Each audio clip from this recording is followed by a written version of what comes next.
Into that heaven of freedom, Father, let my country awake.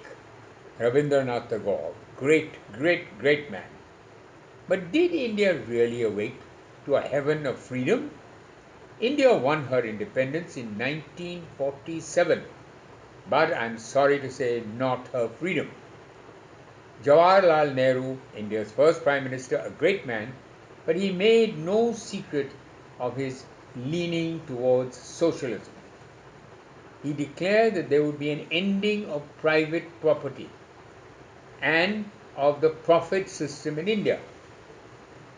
It was clear that the government was planning to assume control of the commanding heights of the economy and ownership of the means of production and divert all resources to the public sector.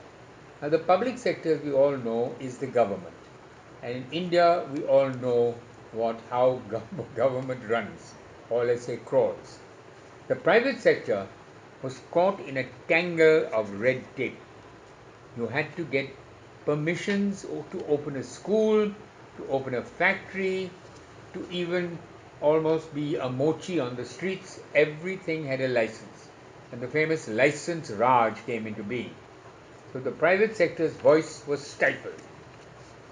It was time for a new freedom movement. This time for private enterprise. By private enterprise, we don't mean only millionaires and billionaires. We mean young people who want to start something. They may want to start, I don't know, to manufacture bicycles. They may want to start to sell something and open a shop. But everything had a license in those days.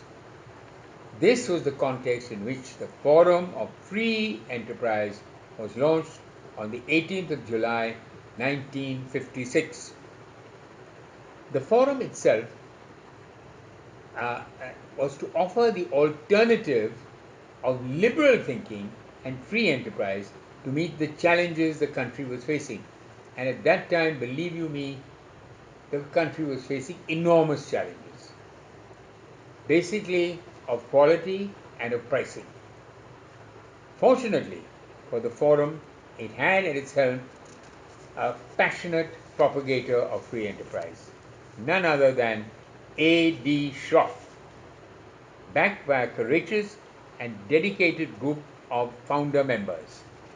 They were truly freedom fighters for a different kind of freedom. Thwarted at every side, the forum persevered in its mission, having full faith in the immense talent and potential of our own Indian people.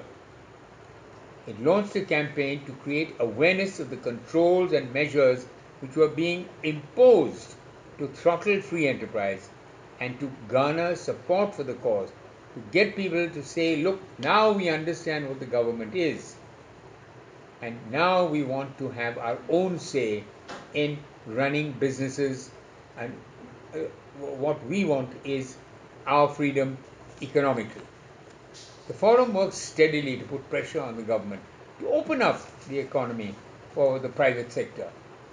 One of the forum's key initiatives was organizing meetings to unravel the mysteries of the union budget so that people on the street and in offices and in colleges and everywhere would understand it. And a great pioneer was my friend Nani Palkiwala. The forum had the perfect rock star who drew gigantic crowds, audiences of more than 1 lakh of people, just to hear him analyze the Indian Union budget. It was amazing, and he did it with humor, he did it with tremendous foresight. He was both an economist, a lawyer, and everything else, and a brilliant speaker. And all this was paving the way for the winds of change. It took just one word to change the entire economic scenario, and that word was liberalization. In July 1991, Finance Minister Manmohan Singh in the Narasimha Rao government, with his acquiescence, announced liberalization of the economy. At last, the Indian economy was opening up to the world. This was freedom in the true sense and a vindication of what the Forum of Free Enterprise had stood for from the day it was born. Entering the 21st century, the Forum shifted its focus to the youth of the country. Numbering 50% of the population is under 25 at this moment. Here they are, the youth of the country, our future. They have the talent, the energy, the foresight, and above all the will to take the freedom of free enterprise to greater and greater heights.